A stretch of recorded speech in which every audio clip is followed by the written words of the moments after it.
세우셔서 우리가 함께 드리는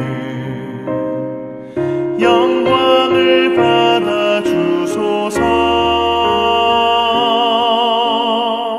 우리는 주님의 백성, 주님은 우리 왕이라. 왕이신 예수님 오셔서 좌정하사 다스리소서. 예수 우리 주시여, 이곳에 오셔서 우리가 주께 드리는 찬양을 받아 주소서. 우리는 주님의 종들, 주님은 우리 주시라. 주 되신 예수님 오셔서 이 찬양을 받아 주소서.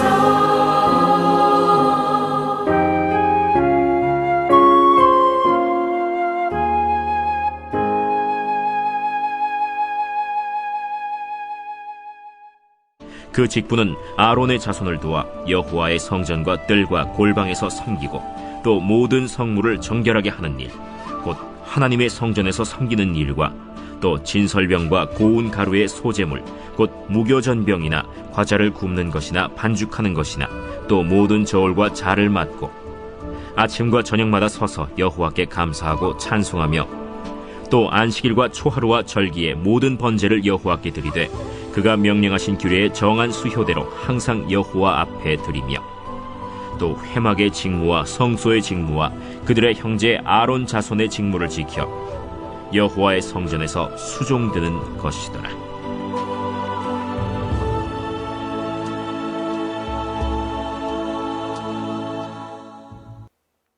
하나님을 믿는 일에는 계승과 발전이라는 요소가 필요합니다. 다윗의 성막은 정신을 유지하면서도 성전이 건립됨에 따라서 달라져야 할 그 레위인의 역할과 조직을 세우고 있습니다. 30세 이상이었던 레위인의 나이 제한은 20세 이상으로 조정됩니다. 더 이상 이동이라는 중요한 변수를 고려하지 않아도 되는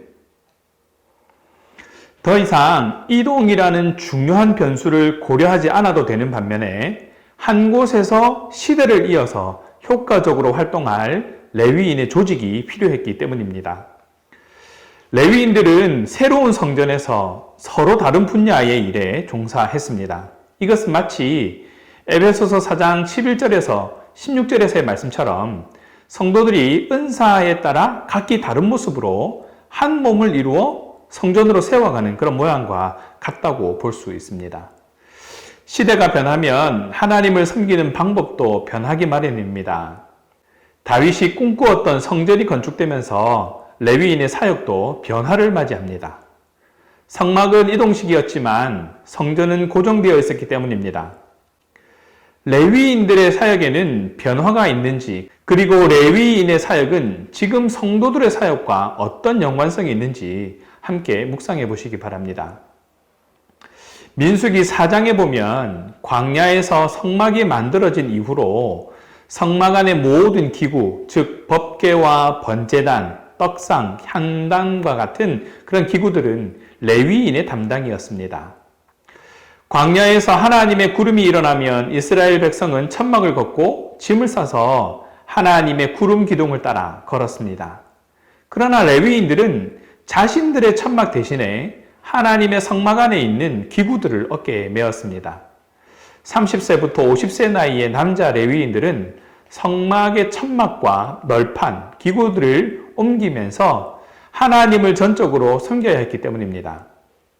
이것은 거룩한 사명인 동시에 레위인이 감당해야 할 수고이자 영원한 과업이었습니다.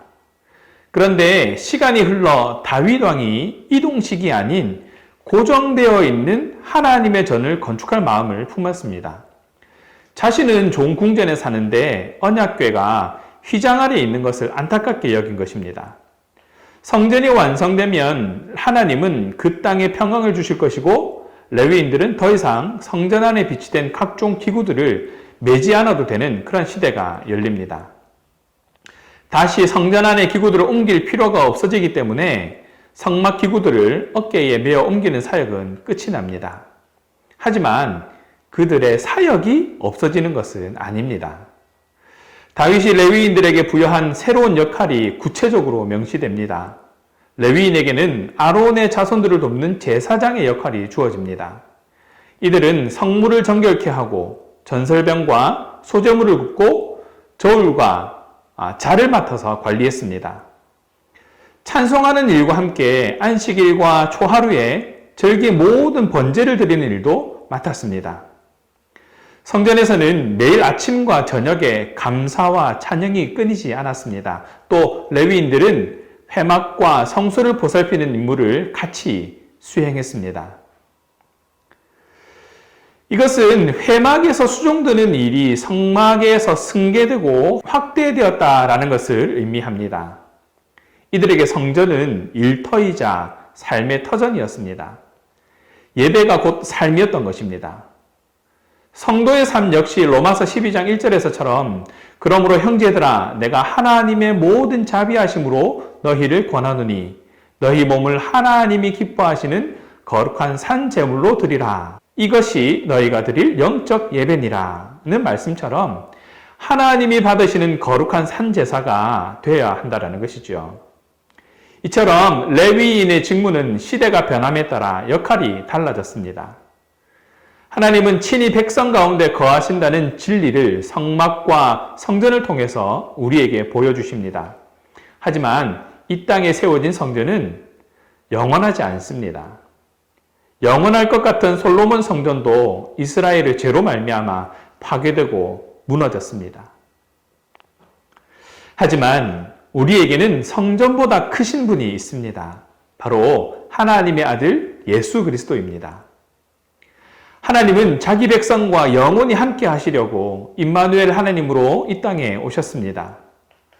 솔로몬 성전이 완공되면 레위인들은 성전의 기구들을 어깨로 매단 사역 대신에 감사와 찬양으로 하나님께 영광 돌리는 사역을 하게 됩니다. 우리 역시 성전보다 더 크신 예수님 안에서 영원한 평안을 누리며 감사와 찬양을 올려드리게 될 것입니다. 예수님이 다시 오실 때까지 우리는 이 땅에서 감사와 찬송으로 하나님께 영광을 돌릴 것이고 주님이 다시 오실 때에도 감사와 찬송으로 주님을 맞을 것이며 영원한 하나님 나라에서도 우리를 구원하신 하나님과 어린 양 예수님께 감사와 찬송을 올려드리게 될 것입니다. 우리가 하나님께 감사하고 찬송을 올려드릴 수 있는 것은 우리가 하나님의 백성임을 드러내는 증거입니다. 성도들은 주님이 오시는 날까지 감사와 찬송을 멈추지 않아야 합니다. 하나님 나라에서 구원의 새 노래로 찬양하며 감사할 것을 고대하면서 이 땅에서 목소리 높여 감사하고 찬송해야 합니다. 교회에서의 직분도 근본 정신은 달라지지 않았지만 그 기능은 시대에 따라 변천하며 시대의 요구에 맞게 변화될 수 있다는 것을 기억하시기 바랍니다. 이처럼 레위인의 직무는 시대가 변함에 따라 그 역할이 달라졌습니다. 마가복음 2장 27절에서 예수님도 안식일을 위해서 사람이 있는 것이 아니다 라고 말씀하셨습니다. 사람을 위해 안식일이 존재한다고 말씀하셨지요. 다윗은 규정에 매이지 않고 실질적인 요구에 맞춰서 레위인들의 임무에 변화를 주고 있습니다. 하나님께서 다윗이라는 신실한 왕을 통해서 백성을 다스리시기에 일어날 수 있는 일이었습니다.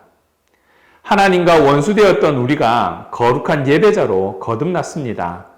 우리는 거룩한 지위를 얻게 되었음을 기억하면서 찬양과 감사가 충만한 삶을 살아야 합니다. 시편 69편 30절에서 31절에서 하나님은 황소를 받으시는 것보다 성도들의 찬양을 더욱 기뻐하신다라고 말씀하고 있습니다. 하나님은 레위인들이 성전에서 봉사하며 매일 아침과 저녁에 감사와 찬송을 올려드릴 것을 기뻐하셨을 것입니다. 만일 우리가 일을 시작하고 마칠 때 감사와 찬송으로 충만하다면 이것이야말로 진정한 예배요 하나님께 영광 돌리는 일이 될 것입니다. 하나님께 감사하고 그분을 찬송하는 것을 거룩한 습관으로 삼는 저와 여러분 되시기를 간절히 바랍니다. 기도하겠습니다. 오늘도 귀한 말씀 가운데에 우리의 삶을 돌아보고 하나님 뜻에 합당하게 살아갈 수 있도록 깨닫게 해주신 은혜를 경험하며 하나님께 감사드립니다. 우리에게 주신 그리스도인으로서의 사명과 교회로서의 역할을 감당하며 최선을 다하는 삶이 될 수 있도록 붙들어 주시옵소서. 맡겨주신 자리에서 구별된 삶을 살아가며 그리스도의 향기를 바라고 온 마음과 정성을 다해 주님을 찬양하고 예배하는 삶이 될 수 있도록 늘 인도하여 주시옵소서. 삶 속에서 예배하는 것이 무엇보다 중요한 직무임을 잊지 않고 매일매일 감사와 찬송이 넘쳐날 수 있도록 우리를 주장하여 주시고 하나님께서 말씀하신 방식에 순종하면서 세상 속에서 구별된 모습으로 살아가게 하여 주시옵소서. 무엇보다 그리스도의 제자로서의 항상 나눔과 섬김을 실천하고 겸손하게 사람들을 대하는 사람이 될 수 있도록 능력 더하여 주시옵소서. 우리 각자에게 허락하신 자리를 성실히 지켜나가기 원합니다. 그 어떤 일을 맡겨주시든 주님께서 맡겨주신 일임을 잊지 않고 그 자리에서 최선을 다하는 삶이 되게 하시고 그 자리에서 사람을 섬기고 그 자리에서 주님의 이름을 높이는 삶이 되게 하여 주시옵소서. 감사합니다. 주님, 우리 주 예수 그리스도 이름으로 기도합니다. 아멘.